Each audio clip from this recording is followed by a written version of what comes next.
आप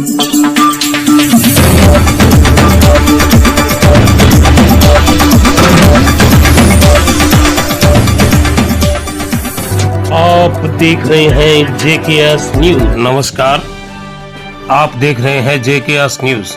खबर हनुमानगढ़ से है, जहां भाजपा के राष्ट्रीय अध्यक्ष JP नड्डा अपने 2 दिवसीय दौरे के दौरान कल हनुमानगढ़ पहुंचे। जहां हनुमानगढ़ पहुंचने पर नड्डा का जोरदार स्वागत किया गया। नड्डा ने जहां कल अपने एक पारिवारिक कार्यक्रम में शिरकत की, वहीं आज दूसरे दिन हनुमानगढ़ जंक्शन स्थित जाट भवन में किसान संगत को संबोधित किया। संबोधन में नड्डा ने किसान हित में केंद्र सरकार की योजनाओं पर चर्चा करते हुए राष्ट्र को एक भारत श्रेष्ठ भारत बताया और कहा कि आज प्रधानमंत्री नरेंद्र मोदी ने जो किसान हित में व सिख समुदाय के लिए किया वो अतुलनीय है। नड्डा ने किसान सम्मान निधि, इनाम व उर्वरक योजनाओं, करतारपुर कॉरिडोर खोलने, केंद्र द्वारा लंगर पर लगने वाला टैक्स हटाने जैसे मोदी सरकार के कार्य की सराहना की और कहा यह सब प्रधानमंत्री नरेंद्र मोदी की वजह से संभव हुआ। वहीं राज्य सरकार पर निशाना साधते हुए कहा कि जो किसानों की कर्ज माफी का वादा किया था वो झूठा निकला और किसानों का कोई कर्ज माफ नहीं हुआ। ऐसी सरकार का अब राजस्थान से उखाड़ने का समय आ गया। कार्यक्रम को भाजपा प्रदेश अध्यक्ष सतीश पूनिया, प्रतिपक्ष नेता राजेंद्र राठौड़ सहित पार्टी के स्थानीय पदाधिकारियों ने संबोधित किया। आइए देखते हैं रिपोर्ट। पार्टियों से अलग है और हम गर्व के साथ कह सकते हैं हम लीडर, आप लीडर विद डिफरेंस भी है। आज कांग्रेस के बड़े नेता कब छुट्टी मनाने के देश में चले जाए मालूम नहीं, परंतु आप एक पारिवारिक कार्यक्रम में आए और उस कार्यक्रम के अंदर आपने आज यहाँ की संगत से मिलना तय किया, कार्यकर्ताओं से मिलना तय किया। इस बात को कार्यकर्ता के रूप में कोई भुला नहीं पाएगा। और मैं निवेदन करना चाहूंगा, अभी जिस गुड्डा जोड़ ने की संगत ने आपका स्वागत किया है, ये हमारे यहाँ की ऐतिहासिक विरासत है।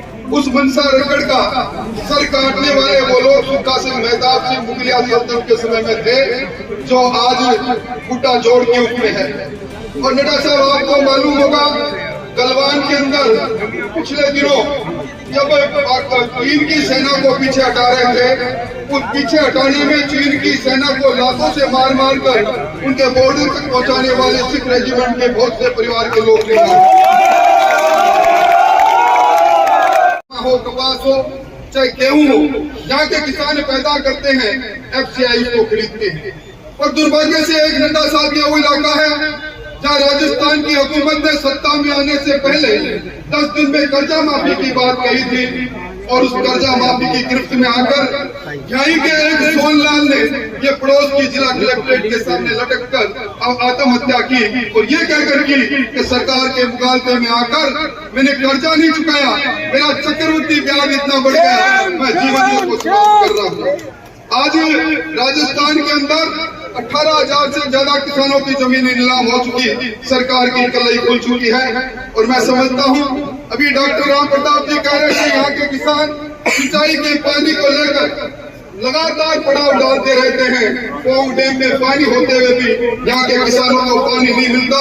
और सबसे बड़ा कारण है, मैं जो आपकी ओर ध्यान आकर्षित करना चाहूंगा, यहाँ हमारा ये इलाका गंगानगर हनुमानगढ़ का इलाका आज मादक पदार्थों की तस्करी के लिए ट्रांजिट रूट बन गया। चिट्टे से हमारे नौजवान पीढ़ी बर्बाद हो रही है। और आज इस सरकार के बारे में तो मैं क्या कहूँ, पर ये जरूर कहूंगा कि 1.5 साल से किसान के कृषि के कनेक्शन के आवेदन पड़े हैं। बिजली आती कम है, जाती ज्यादा है। और बिजली को लेकर जो सरकार संस्थागत भ्रष्टाचार कर रही है हमारे सामने है। मैं इस मौके पर कोई लंबी बात नहीं कहूंगा, पर बड़ी खुशी है कि आपके सामने जो लोग आए हैं ये इतिहास की उस विरासत के पथप्रदर्शक हैं जिन्होंने इस इलाके को सशक्त किया। आपका आना, किसी किसान के घर में पैदा हुआ कोई जवान जब सीमा पर लड़ता तो इस भारत माँ की आन बान शान की रक्षा होती है। मेरे सामने वो कौम बैठी है जिसने अपने परिश्रम से इस धरती को अन्नपूर्णा बनाया है। मेरे सामने वो कौम बैठी है जिस कौम के घर में सपूत पैदा हुए, महाराजा रणजीत सिंह से लेकर सरदार भगत सिंह तक, जिन्होंने जंगे आजादी में इस मातृभूमि के लिए अपना सर्वस्व उत्सर्ग कर दिया। किसान सरदारों, इस देश की राजनीति में मुगलों से संघर्ष हुआ, अंग्रेजों से संघर्ष हुआ, और उस संघर्ष में जिसने सबसे ज्यादा अगुवा होकर इस भारत मां की आन बान शान की रक्षा की, वो यही किसान कौम थी। नाम अलग हो सकता है, गोत्र अलग हो सकता है, कुल अलग हो सकता है, वंश अलग हो सकता है, लेकिन इस भारत माता के लिए किसी भी मोर्चे पर जब खड़ा होना होता है तो सब लोग एक सारे भेद भुलाकर एक साथ खड़े होते हैं। कश्मीर से कन्याकुमारी तक और कच्छ से कामरूप तक हिंदुस्तान के नक्शे को सुंदर बनाने वाली कोई कौम है तो किसान कौम है। उसका प्रांत अलग हो सकता है, भाषा अलग हो सकती है, वेश अलग हो सकता है, खान पान अलग हो सकती है, लेकिन दुनिया में इतिहास गवाह है कि भारत की सुंदरता उसकी विविधता में, विशेषता में। और इसलिए आदरणीय नड्डा साहब ने एक अभियान शुरू किया, एक भारत और श्रेष्ठ भारत। हम गर्व कर सकते हैं कि हिंदुस्तान की धरती पर हमें पैदा होने का अवसर मिला। मित्रों, मैं 2019 में लंदन गया। मुझे गाइड ने जब हवाई अड्डे से उतरते ही पूछा कि बड़ा खूबसूरत शहर है, कहां जाना चाहोगे? मैंने कहा मैं कैक्सटन हॉल देखना चाहूंगा, जहां उधम सिंह ने जनरल डायर को गोली मारी थी और भारत मां की आजादी के लिए जिन्होंने संघर्ष किया। और इसलिए हम सब वो लोग कि देश में किसी भी संकट के समय इकट्ठे होकर खड़े होते हैं। मैं आदरणीय नड्डा साहब का अभिनंदन करूंगा, स्वागत करूंगा कि मेरे जैसे किसान के घर में पैदा हुए एक साधारण कार्यकर्ता को सबसे बड़े प्रदेश के अध्यक्ष बनाने का मुझे सौभाग्य दिया। मजबूती से यह जीत हासिल करें और वह जीत हम नड्डा जी को सुपुर्द करें और कांग्रेस पार्टी को टोटा पड़ जाए। मैं तो यही कह सकता हूं कि आपके इरादे आज ऐसे लगते हैं कि आपके परिश्रम से हम इस क्षेत्र को एक बार फिर से मजबूती की तरफ ले जाएं। हनुमानगढ़ आने का सौभाग्य मिला और आप सब लोगों ने जो प्रेम दिखाया है, जो आप लोगों ने मुझसे मिलने के लिए इतनी बड़ी संख्या में आप सब लोग आए हैं, मैं अपनी ओर से और पार्टी की ओर से आप सबका बहुत बहुत धन्यवाद देता हूं। और राजनीतिक मंच से हमारे प्रधानमंत्री मोदी जी के द्वारा भारतीय जनता पार्टी ने जिन कामों को किया है, वो हमें जरूर किसान भाइयों से चर्चा करना चाहिए। सबसे पहली बात तो मैं ये बताना चाहूंगा कि लंबे समय तक बहुत से लोग अपने आप को किसान नेता स्थापित करने में लगे और उन्होंने बड़े बड़े नारे जरूर दिए गए, बड़ी बड़ी बातें जरूर की गई, लेकिन किसान की धरती पर तकलीफ को समझने वाले और धरती पर परिवर्तन लाने वाले सही मायने में किसी ने काम किया तो वो हमारे प्रधानमंत्री नरेंद्र मोदी जी ने किया। ये मैं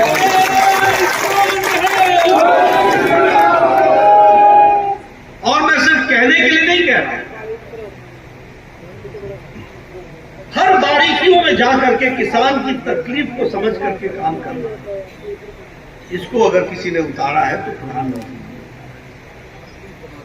मैं अगर बात करूं प्रधानमंत्री फसल बीमा योजना की, तो योजना तो पहले भी थी, लेकिन किसानों को क्या मिलता? किसानों को इंश्योरेंस कंपनी से धोखा मिलता, किसानों को बरगलाया जाता, लेकिन किसानों की धरती पर समस्याओं को समझ करके उसका जवाब देने का काम किया तो नरेंद्र मोदी जी ने किया। और आज मैं ये कह सकता हूं कि 1,20,00,000 किसानों का जो केस था उसको सेटल करने का काम किया तो नरेंद्र मोदी जी की सरकार ने किया। राजस्थान के हैं, गंगानगर के हैं, हमारे हनुमानगढ़ के, और परिवर्तन क्या होता है उसको भी समझिए। एक समय में एक प्रधानमंत्री कहते थे कि मैं 1 रुपया भेजता हूं तो 15 पैसे आप तक पहुंचते, और आज प्रधानमंत्री जी 11 करोड़ 78 लाख किसानों को एक बटन दबाते हैं तो 25,000 करोड़ रुपए, 2,000 रुपए 11 करोड़ 78 लाख किसान के खाते में 15 सेकंड के अंदर पहुंच जाता है उसके खाते में। और अभी तक जो ये 12 किस्तें दी गई हैं और 12 किस्तों में 2,20,000 करोड़ रुपए किसान के खाते में पहुंचाया गया है। 2,20,000 करोड़, यानी 2 लाख करोड़ रुपए और 20,000 करोड़ ये किसान के खाते में 12 इंस्टॉलमेंट में पहुंचाया गया। अब बताइए किस नेता ने इसका ऐसा काम किया? कौन सा ऐसा नेता है जो अपने आप को किसान नेता कहलाते होंगे और उन्होंने, प्रधानमंत्री ने, किसी ने भी किसान के सम्मान की किया? इधर के लिए लाठीचार्ज होता था कि नहीं होता था?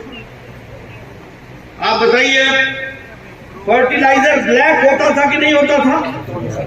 और किसान परेशान होता था कि नहीं होता था? यूरिया आया, आता पीछे था, जाता पहले, मार्केट में आता ही नहीं था।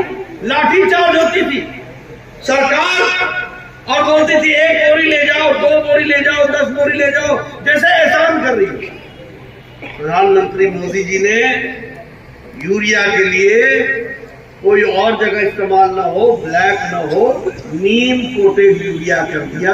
अब कोई ब्लैक नहीं होता, किसान को यूरिया समय पर मिलता है। इस बात को भी हमको ध्यान रखना चाहिए और सम्मान करके किसानों को 1 लाख करोड़ रुपए इंफ्रास्ट्रक्चर के लिए प्रधानमंत्री जी ने रखा है। हमारे फार्मर प्रोड्यूसर्स ऑर्गेनाइजेशन FPO, इसको बना करके आप अपने यहां कोल्ड स्टोरेज बनाइए, आप अपने यहां सब्जी मंडी की कोई व्यवस्था को अच्छा कीजिए, आप उसको नाम से जोड़िए, इलेक्ट्रॉनिक नेशनल एग्रीकल्चर मार्केट से उसको जोड़िए और उसके साथ साथ आप इंफ्रास्ट्रक्चर के लिए आप खर्च करने के लिए 1 लाख करोड़ रुपए प्रधानमंत्री ने रखा। और मैं चाहूंगा कि गंगानगर, हनुमानगढ़ में कोई भी FPO बिना किसी आर्थिक मदद के ना रहे, इसके लिए आपको FPO से अपने आप को जोड़। मैं यहाँ ये भी बताना चाहूंगा, 2014 में एग्रीकल्चर का बजट 25,000 करोड़ था, 25,000 करोड़। आज एग्रीकल्चर का बजट मोदी जी के नेतृत्व में 1,25,000 करोड़ है, 4 गुना बढ़ा है। मेगा पार्क अजमेर में वो उद्घाटन हो गया है और श्री राम फूड पार्क बीकानेर वह भी अंडर इम्प्लीमेंटेशन है, वह भी इम्प्लीमेंट हो जाएगा। 2 मेगा पार्क हमको राजस्थान को। मैं ये सारे आंकड़े आपके सामने इसलिए रख रहा हूं क्योंकि किसानों के लिए जो काम हुआ है वो भी हमके सामने।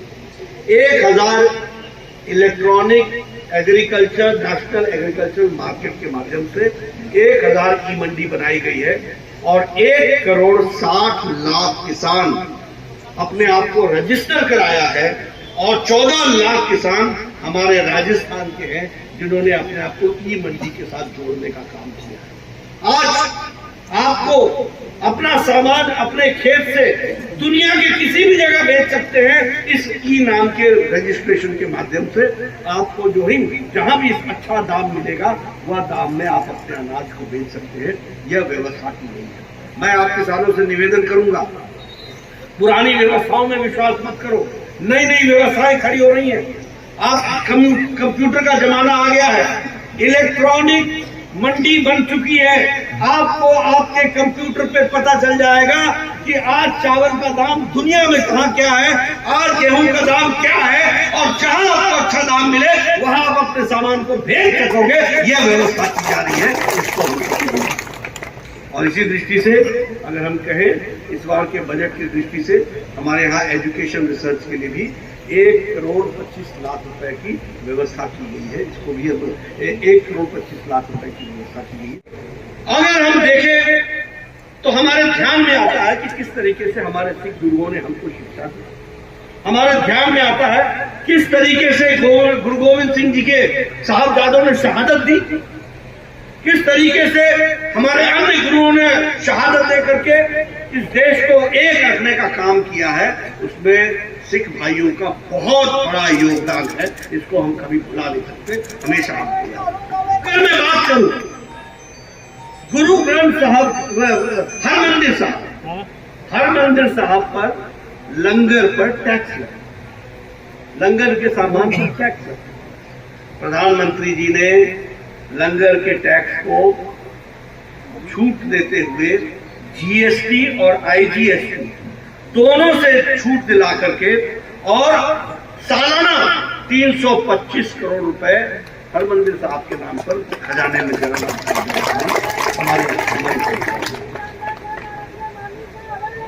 दुनिया में।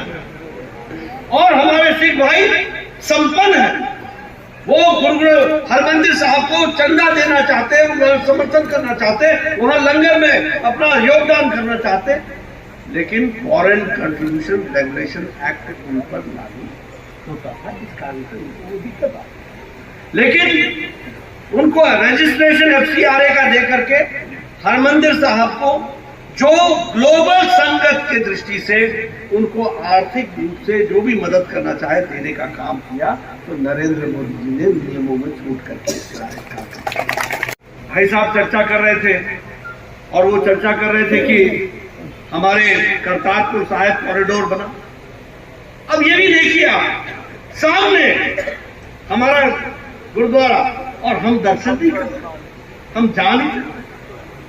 4 किलोमीटर का 4.1 किलोमीटर का कॉरिडोर बना करके प्रधानमंत्री जी ने और 500 करोड़ रुपए खर्च करके सुल्तानपुर हमारे जो अपने करतारपुर कॉरिडोर और वीजा फ्री ट्रैवल करने का, यानी कोई वीजा नहीं चाहिए, सीधे आप करतारपुर कॉरिडोर से जाकर के आप दर्शन कर सकते हो, गुरुद्वारे में दर्शन कर सकते हो, इसकी व्यवस्था की तो प्रधानमंत्री मोदी जी ने की। हमारे श्रद्धालु हर दिन जा सकते हैं 5,000 की जाने के लिए, 5,000 लोग हर दिन जा सकते हैं, इसकी व्यवस्था की। और उसी तरीके से 550वां जो हमारा प्रकाश पर्व, इस पर 500 करोड़ रुपए खर्च करके सुल्तानपुर लोधी के हमारे उसके शहर को उसको विकसित किया गया, रेलवे स्टेशन को मॉडर्नाइज किया गया और विशेष ट्रेनें चला करके काम किया। अगर हम बात करें गुरु गोविंद सिंह जी के 350वें पर्व की, तो आपके ध्यान में आएगा कि उस समय 350 पर्व में जामनगर में 750 बिस्तरों का हॉस्पिटल बना करके प्रधानमंत्री जी ने उद्घाटन किया, उसको भी हमको ध्यान में रखना चाहिए। इस तरीके से विकास करने की।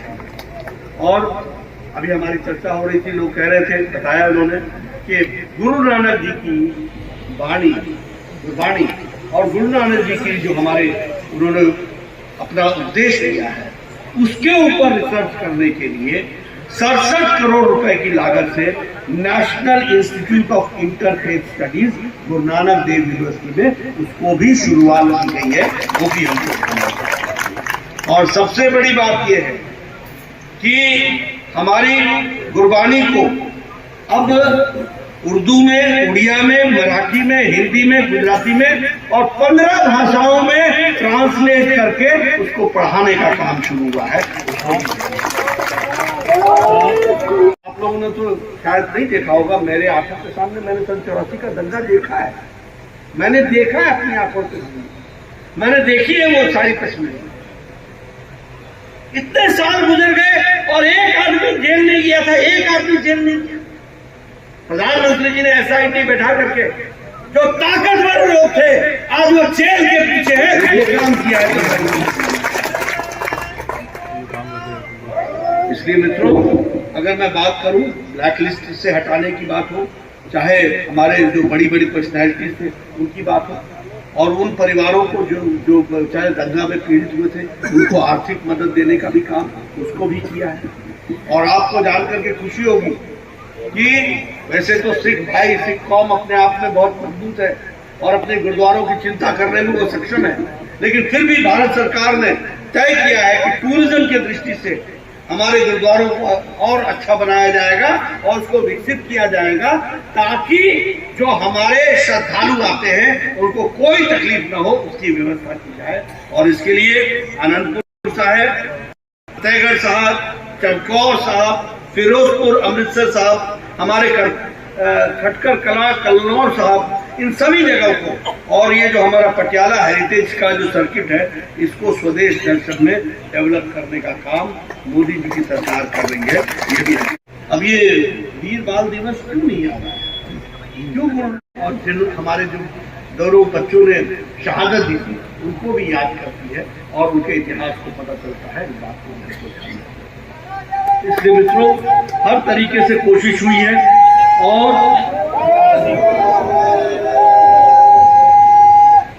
और आपको जान करके खुशी होगी। अभी अब चर्चा हो रही थी, हमारे सतीश पुनिया जी ने कहा कि एक्शन हॉल देखने जाना चाहते थे, वीर उधम सिंह ने वहां जनरल डायर को उसका अंत किया था।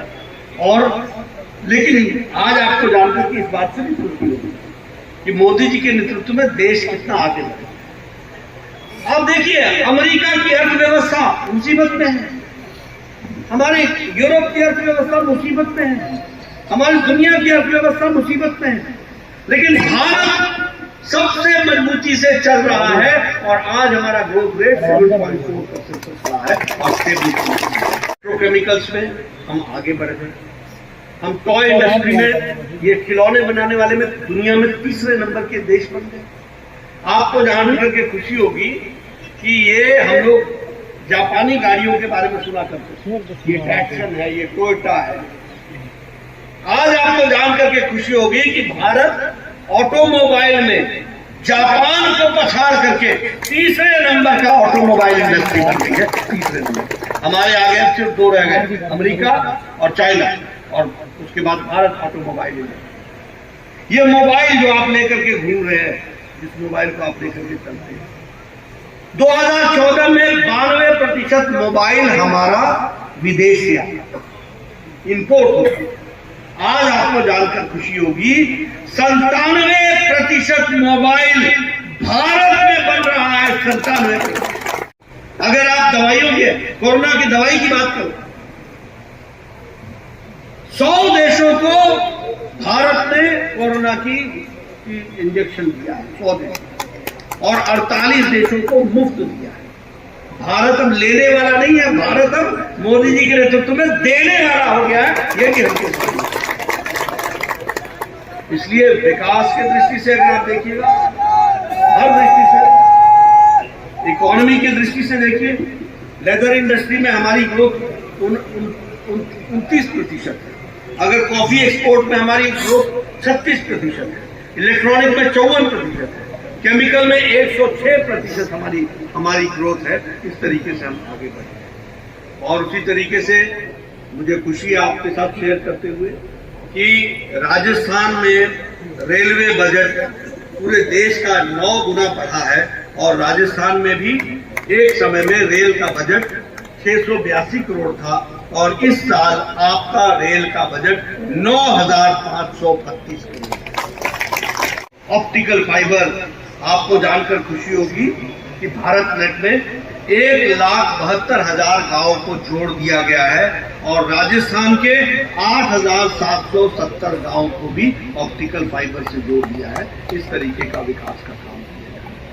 आपको इस कहानी को सुनाता चला जाऊं तो दोपहर बीत जाएगी, इसलिए मैं कोई बहुत लंबे आंकड़े नहीं रखना चाहता हूं, लेकिन एक बात बताना चाहता हूं कि आज भारत बदल गया है, आज देश आगे बढ़ रहा है और राजस्थान को भी आगे बढ़ना है।